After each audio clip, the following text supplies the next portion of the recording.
Paris 2024. 18 jogadoras de futebol cravaram no peito a terceira medalha de prata da nossa história em Jogos Olímpicos. Acabou. Terminou o sonho do título olímpico. Vai ficar para 2028. A seleção dos Estados Unidos conquista o ouro em Paris. E o Brasil, pela terceira vez na sua história, fica com a medalha de prata nos Jogos Olímpicos. 2004, 2008 e agora 2024. Para abrir caminho até a prata, que passou pelos pés de Gabi Portillo, Ludmilla e Marta, foi preciso um início, que partiu de jovens mulheres num cenário de extremo preconceito. Hoje, conhecemos a pioneira Heloísa Marques, atleta que fez parte do primeiro time de futebol feminino do Brasil, quando tinha só 12 anos, jogando como meio-campista, em uma época que era proibido por decreto mulheres praticarem o esporte no país. E a dona Heloísa, hoje com 78 anos, acabou silenciando e não revelou essa parte da sua vida para sua família, nem mesmo para o marido, durante mais de meio século. Mas eu acho que ele não sabia que a minha mãe jogava. Ele nunca descobriu que eu joguei futebol. Quando a gente ficou sabendo, meu pai já tinha falecido. Então ele acho que não ficou sabendo que a minha mãe jogava futebol também. Não sabia, não. Entendeu? Você vê como é que era tudo escondido. Daqui a pouco, a dona Heloísa e sua filha Daniela, donas das vozes que vocês acabaram de ouvir, explicam por que o futebol acabou sendo um assunto que, de certa forma, ficou engavetado na família. E de um tópico desconhecido, ressurgiu, muitos anos depois, iluminado pelo holofote da mídia regional e nacional. Disso surgiram vários materiais, que dá pra conferir no meu Instagram, @_Juan Madeira. Você vai perceber que o enredo de hoje começa de uma forma e termina de maneira parecida. A luz e a vontade das moças de jogar foi potente no final da década de 50, até serem apagadas por um veto, que detalho mais pra frente no episódio. Só que o brilho voltou muitos anos depois, quando essa história foi contada de maneira mais aprofundada pela imprensa. Então, se prepare aí que os portões do tempo já estão abertos e agora revivemos o começo de tudo. O primeiro jogo entre as meninas do Araguari Atlético Clube contra as meninas do Fluminense de Araguari foi disputado, adivinha onde? Em Araguari, em dezembro de 1958. E o time que carrega o nome da cidade do Triângulo Mineiro venceu por 2-1 o Fluminense, que também é de Araguari, e não o tricolor carioca. Foi um verdadeiro espetáculo, acompanhado por muita, mas muita gente mesmo. E o sucesso da partida rendeu convites para exibições em outras cidades. Até que um jogo no estádio Juca Ribeiro, aqui em Uberlândia, bateu recorde de público e arrecadação. Foi tanta gente, que teve que convocar uma cavalaria para ver se acalmava, porque o estádio pequeno lá do coisa, né, do Juca Ribeiro. E era gente demais da conta, não tinha nem jeito, nem espaço, de tanto, por causa o nosso jogo foi muito mais aplaudido do que o jogo do Botafogo.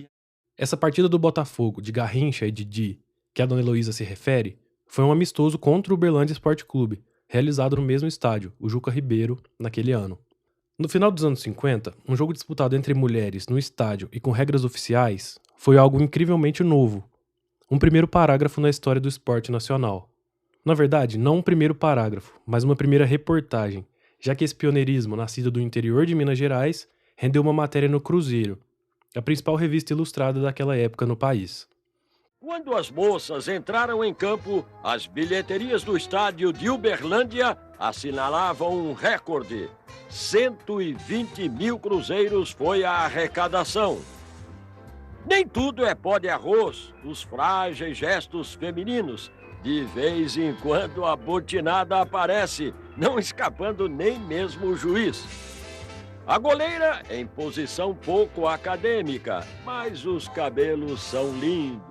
O trecho da matéria de capa da revista O Cruzeiro foi lido no Esporte Espetacular em 2009 pela voz marcante de Léo Batista. Da manchete foi glamour usa chuteira. É porque tinha umas moças bonitas, tá vendo? O que eles fizeram? Para formar o time primeiro, eles arrumaram umas mais, assim, com 17 anos, mais bonita. E a gente era tudo pirralha, né? Mas a gente jogava e ela só fazia o glamour. Que legal. Apesar do olhar antiquado da época, a reportagem mostra como foi o pontapé do futebol feminino no país. E esse termo pioneira, né? Geralmente as pessoas usam esse termo para falar do grupo ali. Isso, né? É porque fala que, como eles, é até uma briga no Rio de Janeiro com São Paulo e conosco aqui. Eles acham que lá já teve futebol antes da gente. Mas o que foi confirmado é que lá teve realmente algumas pessoas mais antigas que jogaram futebol, mas não foi um time montado, não foi um time que jogou como nós jogamos durante um ano. Foi o primeiro time. Agora, time mesmo que jogou, que disputou partidas em várias cidades, fomos nós. Perfeito. Então, por isso que eles falam pioneiros, as que divulgaram mesmo o esporte. Perfeito. O movimento inédito das moças jogando bola em estádios lotados rapidamente deu aos times projeção nacional. E aquele primeiro jogo que te contei, que aconteceu no interior de Minas, fez parte de um plano ousado, que envolvia recuperar a saúde financeira de uma escola em Araguari. Eu sou Juan Madeira e esse é o Contornos, um podcast que vai te apresentar um retrato diferente a cada episódio, um perfil real. É uma chance de dar ouvido para a história do outro, que pode se parecer com a sua e com a minha também. Heloísa Helena Rodrigues Marques é de uma elegância e uma educação que não cabem nos seus mais de 1,60 m. E não caberiam se ela tivesse 2 metros. Heloísa me recebeu na sua casa em Araguari ao lado da sua filha Daniela, e falamos sobre esporte, família, preconceito e o legado que as pioneiras deixaram no país.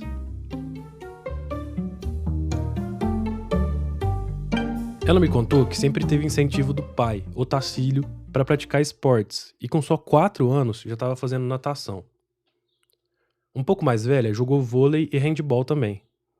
Mas o futebol mesmo ela abraçou em 58, com 12 anos de idade, quando uma oportunidade singular passou pelo seu caminho lá em Araguari. Isolina França Soares era diretora de uma escola da cidade mineira.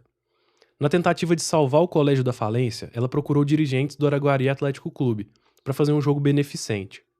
Foi então que Ney Montes, então diretor do clube, sugeriu que fosse formado um time apenas por mulheres, porque um jogo tradicional, entre homens, não daria renda suficiente para ajudar no caixa escolar.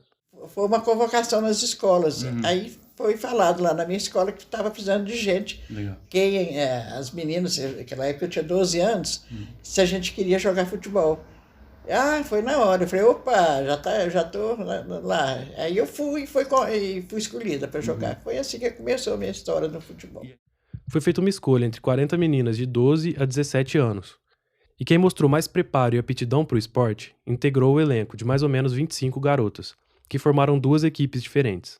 Aí ficou o Araguari e o Fluminense, para ter rivalidade na hora de jogar. Sim. Por isso que foi Araguari e Fluminense. E o Araguari tinha um time masculino na época. E a gente foi como seria um subgrupo do time principal, né? A gente seria... E nós começamos a jogar muito assim. O Araguari fazia as partidas e a gente era a preliminar. De disputar essas partidas preliminares até serem reconhecidas nacionalmente foi um pulo. Em menos de um ano, elas atuaram em 3 capitais e várias cidades do interior. Inclusive, no jogo que aconteceu em Belo Horizonte, elas jogaram com as camisas do Galo e do América. Tem foto desse dia lá no meu Instagram, @_RuaMadeira. Até desfilar em um caminhão de bombeiros pelas ruas de Salvador, as pioneiras fizeram. Zalfa Nader, que era capitã, falou sobre isso para aquela matéria do Esporte Espetacular em 2009. O presidente do Bahia, ele desfilou com a gente pela cidade, anunciando que era do futebol feminino mineiro, de Araguari. Então, o campo ficou lotado. O hit foi grande pelo Brasil. E por pouco não se tornou um fenômeno internacional. Logo você vai entender isso. Quando as jovens começaram a evoluir em questões técnicas e táticas do esporte, nas mãos do treinador do futebol masculino do Araguari Atlético Clube, perceberam que poderiam ter um futuro no futebol. E ele começou a dar as instruções pra gente. Ele era o técnico Luiz Benjamin. Começou a treinar, nós começamos a ser realmente jogadoras de futebol. Não era só uma exibição, nós estávamos jogando bem toda a vida. Fazíamos todos os passos, todas as coisas ali. Entendi. E eles aí foram empolgando, porque viam que a gente dava para aquilo. Sabe? Não era só uma exibição. Logo que perceberam essa possibilidade de alavancar o cenário, que ainda engatinhava, mas já fazia muito barulho pelas cidades, chegou um fim inesperado, súbito. E receber essa notícia foi um baque para as atletas.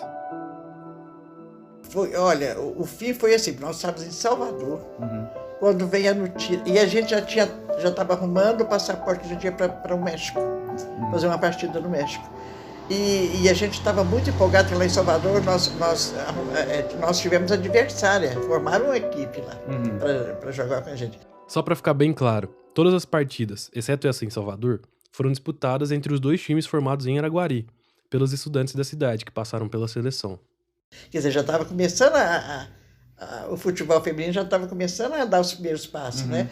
Quando veio a notícia dos diretores do Araguari, ele recebeu uma carta de Belo Horizonte. Se você está bem atento, vai lembrar que ele é o diretor Ney Montes. Dizendo que tinha sido proibido o futebol feminino por causa da lei do Getúlio Vargas, de 1940, que proibia esportes que eles achavam violentos para anatomia feminina. Sim. Tá? Então foi aquele... Aí foi proibido mesmo, não podia jogar de jeito nenhum. É difícil a gente imaginar a seleção conquistando a prata em Paris, sabendo que, há menos de 50 anos, as mulheres sequer podiam praticar esportes como futebol no Brasil. Sim, era literalmente proibido. Pode parecer absurdo hoje, mas essa foi a realidade que moldou o caminho das nossas atletas até aqui. Vamos lá, por mais de 40 anos, as brasileiras foram proibidas de jogar futebol. O veto começou em 1941, na ditadura do Estado Novo, que durou de 1937 até 1945, quando o presidente Getúlio Vargas assinou um decreto-lei tirando das mulheres o direito de praticar esportes incompatíveis com as condições de sua natureza. A partir de então, foram frequentes os jogos femininos cancelados por ordem do Conselho Nacional de Desportos, repartição subordinada ao Ministério da Educação. As mulheres só voltaram a entrar em campo livremente no fim da ditadura militar. Em 1983, o Conselho Nacional de Desportos considerou o futebol feminino aceitável e o regulamentou. Mas antes da regulamentação, quando a pequena Heloísa começou a jogar pelo Araguari, não só o governo, mas a sociedade da época também fez peso para o fim do futebol que não fosse praticado por homens. A tradicional família mineira, né? Tinha isso aqui, né? Antigamente, que era lá de Belo Horizonte, já estava fazendo o maior protesto contra a gente. Que achava que a gente... Nós somos em Belo Horizonte, jogamos lá e foi um sucesso. E elas acharam aquilo um absurdo, né? Entendi. Mulher de calção. E a gente tinha um calção bem até... Porque, lógico, naquela época não tinha calçãozinho pequeno, era tudo com as meia grande, mas elas achavam que a bola poderia prejudicar o útero da mulher, a parte física da mulher, sabe? Aquela coisa. Sobre esse pensamento misógino que tentavam justificar com base na biologia, a dona Heloísa esclarece de forma muito clara o absurdo que é essa ideia. Quer dizer, a mulher vai receber um chute da mulher, não é um chute do homem. Não é? Quer dizer, a força nossa é aquela força. Não fica desbalanceado. É balanceado, né? Quer dizer que não tem nada a ver.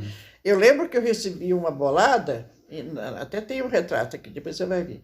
Em Salvador, veio aqui em mim, o nariz escorreu de sangue, mas isso é coisa normal que eu posso até no vôlei. Sim. Né? Em qualquer esporte você pode receber essa bolada, né? No rosto. Isso aí não... Isso era meio que uma desculpa para o preconceito, né? É o preconceito. É o preconceito que hoje, que o Brasil é um país muito preconceituoso. Você pode notar que não é só no futebol, em muitos outros esportes que tem por aí, e outras áreas também.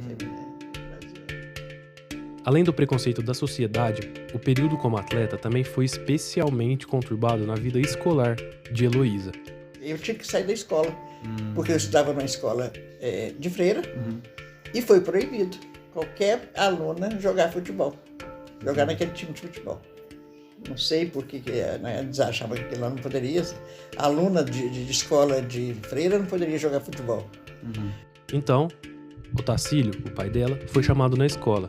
Vanguardista do esporte e gerente de banco, era tido com muito apreço pelas freiras do colégio, que pediram para ele tirar a filha do mundo do futebol para poder seguir matriculada ali. Ele falou: olha, seu Tacílio, eu infelizmente vou ter que perguntar para o senhor, pelo amor de Deus, tira a sua filha do futebol, porque senão nós vamos ser obrigados a tirar ela daqui, e é uma coisa, a gente deve muito favor para o senhor, aquelas conversas, né? Entendi. Aí meu pai falou assim: olha, eu vou falar uma coisa para você. Minha filha não vai sair do time e você pode me dar transferência, que ela vai continuar jogando, eu coloco ela na tua escola. A jovem foi transferida para outra escola, também particular, mas que não tinha esse posicionamento tão retrógrado. Aí eu joguei o tempo todinho, né, e e estudando na outra escola e não teve problema nenhum, porque depois quando terminou que eu voltei para a escola, eu tinha passado de ano, não teve nenhum problema. Esse tempo foi 1 ano, né? 1 ano, certinho. 1 ano. Foi o que durou esse período, que começou como uma brincadeira, passou pela possibilidade e a vontade das atletas de se profissionalizar, até o fim repentino, em 59, quando algumas delas se sentiram até demonizadas pelo preconceito que existia na época. O baque foi tão grande pra gente, e quando falou proibição, na cabeça da gente, a gente achou que era coisa muito feia, a gente jogar futebol. O que aconteceu? Todo mundo ficou calado, ninguém mais falava nada, ficou aquela coisa como se a gente tivesse feito algum delito, alguma coisa errada. A gente pensou que fosse alguma coisa. Menino de 12 anos, 13 anos, pensou assim, nossa, nós estamos fazendo tudo, nós vamos pra cadeia, nós vamos presa, nós vamos, tipo assim, sabe? Que a gente tinha medo disso, sabe? E a família do meu amigo?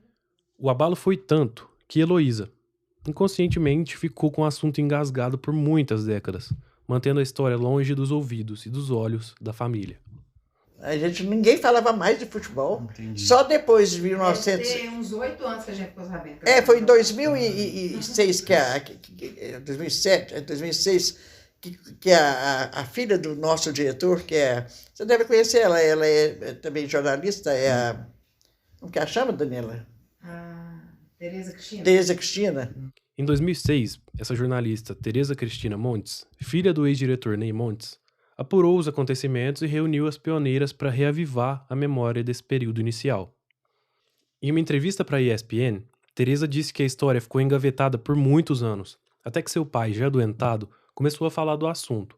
Então ela percebeu que tinham vários materiais guardados sobre isso. E o que aconteceu? Ela começou a nos chamar, sabe? As pioneiras, a gente levou mal susto, porque ninguém nem sabia que a gente era lembrado de alguma coisa, de ter jogado futebol, porque foi um baque tão grande pra gente que a gente esqueceu daquilo, sabe? Esqueceu daquilo e não falava com ninguém sobre aquilo. Aí ela começou a resgatar a história nossa. Se não fosse ela, meus filhos iam saber, ninguém ia saber que eu tinha jogado futebol. Porque a gente fez questão de não lembrar. Porque como pra gente... Por muitos anos, décadas. Tereza disse à ESPN que seu pai tentava levar à frente o sonho de ver o futebol feminino sendo reconhecido, ter sua liga e as cidades montando os campeonatos. Abre aspas. Hoje, estamos vendo o futebol profissional em nossos campos. Acho que esse é um legado. O que a senhora acha que hoje é preciso para o futebol feminino ser mais reconhecido, ter mais apoio, incentivo? Mas isso tem que ser valorização de tudo, do governo, da sociedade. Isso é uma valorização geral, né? Porque o esporte está aí, então nós temos vários jogadores que jogam bem demais. Então, isso aí depende agora... principalmente do governo federal, do municipal, estadual, valorizar as atletas, pagando salário justo, né? Fazendo que as jogadoras tenham incentivo também para jogar, porque você vê que o jogador hoje ganha um absurdo, né? Um jogador, e aí você vê a Marta, que é considerada uma das maiores jogadoras do mundo, né? História, né? História, né? Ela não tem o mesmo salário que teve um Romário na vida, um Neymar da vida, não teve, nunca, né? Então é isso aí que falta incentivo. Quem concorda com a dona Heloísa a respeito da falta de incentivo é a jornalista Ítana Santos, que pesquisa o futebol feminino, ou futebol de mulheres. Logo ela vai te explicar sobre uma discussão que existe em relação a esses dois termos diferentes. Eu acho que falta no Brasil os clubes tratarem o futebol de mulheres de forma mais séria e profissional. Não só os clubes, mas todo mundo que esteja envolvido com o futebol, né? Ítana acha que uma mudança na estrutura pode transformar radicalmente a modalidade no Brasil. Para ela, se as atletas forem tratadas de maneira profissional, com contratos mais longos, salários justos, acesso a equipes médicas e nutricionais e centros de treinamento de qualidade, o nível do esporte feminino cresce, inevitavelmente. Quanto maior a profissionalização que eu dou para a categoria, melhor ela fica. E quanto melhor ela ficar, melhor o meu produto fica. Teve clube grande, agora eu não lembro quem era, mas assim, que as atletas treinavam numa academia de rede ali, que era uma parceria. Isso nenhum time masculino faz, sabe? Por que tem que funcionar assim com o feminino?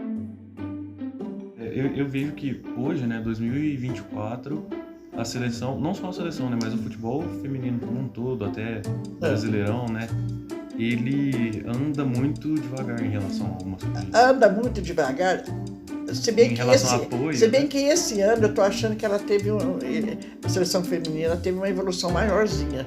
Tá tendo mais público nos estádios, tá tendo mais partidas também, né? Eu acho que a nossa seleção aqui no Brasil tá começando a evoluir um pouco. Os fatos comprovam que sim. Tanto tá começando a evoluir que conquistamos a 3ª prata nas Olimpíadas, 16 anos depois da última 2ª colocação em Pequim, 2008. Mas, em comparação com os outros países que expressam um maior sucesso no futebol feminino, como os Estados Unidos, que conquistou o ouro em Paris agora em 2024, estamos bem abaixo na qualidade e no fomento ao esporte. Outro dia eu estava vendo uma entrevista da Marta, e ela dizendo que nos Estados Unidos, na Europa, é bem mais evoluído que aqui. Lá tem muito futebol feminino e não tem esse preconceito. Mas o Brasil é muito preconceituoso, né? O Brasil é... E a senhora entende que é um reflexo do que a senhora passou, o que a gente vê, esses passos lentos do futebol. O problema do futebol feminino é o preconceito que houve desde o início, que barrou, né? Barrou a evolução do esporte aqui no Brasil, foi o preconceito. Agora, sobre o assunto que abordei com a Ítana sobre o termo futebol feminino ou futebol de mulheres. Ela tratou sobre isso no seu trabalho de conclusão de curso de jornalismo na Universidade Federal de Uberlândia. Partiu muito de um incômodo pessoal. Quando eu comentava que eu estava assistindo tal jogo, acompanhando tal equipe, as pessoas falavam com a terminologia feminino num modo meio pejorativo, meio como se fosse diferente do futebol.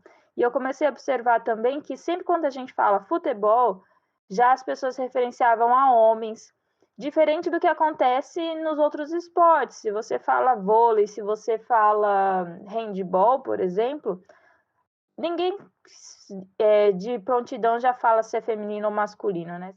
Falar futebol e pensar só em homens é uma questão estrutural, né? A gente construiu isso com tempos e tempos na nossa cabeça.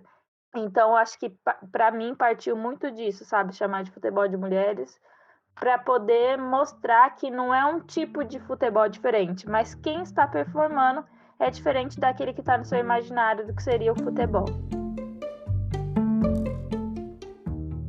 Hoje, 65 anos depois do seu arco como futebolista pioneira, Dona Heloísa dá palestras em escolas falando para as jovens e para os jovens sobre esporte e toda a sua história, que foi muito contada ultimamente. Até no Museu do Futebol tem uma área dedicada às pioneiras de Araguari. Como que você se sente em relação a toda essa exposição da história, né? As pessoas darem importância a isso? Eu não sei se é porque a gente foi tão massacrada na época que a gente não tem assim aquela... sabe, às vezes, nossa, né, que coisa a gente ser... Não, eu acho natural, eu acho que é uma coisa que eu vivi e que passou, e graças a Deus que eu tenho passado, que eu posso contar. Sabe? Eu Entendi. penso isso assim, não é nada que me deixa eu achando que eu fiz alguma coisa muito... Não me sinto assim, não. Entendi. A gente não pôde, na época, usufruir muito dos louros, né? Porque foi proibido demais, né? Então a gente deixou, morreu. Para uma menina de 12 anos, 10 anos, que tem o sonho de ser jogadora, o que a senhora tem de dica ou tem a dizer? Olha, eu acho que se ela deve ir em busca do seu sonho, porque eu tenho a impressão que daqui uns 10 anos o futebol feminino está lá em cima, porque já está caminhando para isso, né? Antes de acabar, te peço para seguir o podcast no seu aplicativo, avaliar da maneira que achar mais justa e mandar para uma amiga ou um amigo que possa gostar. Toda a produção é feita por mim e dá bastante trabalho. Então, se gostar do resultado, considere apoiar o projeto pelo apoia.se/Juan Madeira. O link está na descrição do episódio, e lá tem todas as informações sobre as formas de me ajudar a continuar contando boas histórias. Se quiser apoiar de outras formas ou sugerir alguma história, pode entrar em contato pelo Instagram, @Juan Madeira, ou pelo e-mail, juanvitormadeira@gmail.com. O Vitor é sem C. Contornos é um podcast independente, onde você conhece um retrato diferente por episódio. Roteiro, apresentação e edição são feitas por mim, Juan Madeira. Mariane Fiorini faz a revisão do roteiro. A capa é do amigo Eric Topos, que insiste em continuar criando. E a trilha é do Slipstream. Esse episódio contou com áudios da Cazé TV, TV Globo, e reportagem da Agência Senado e artigo da ESPN.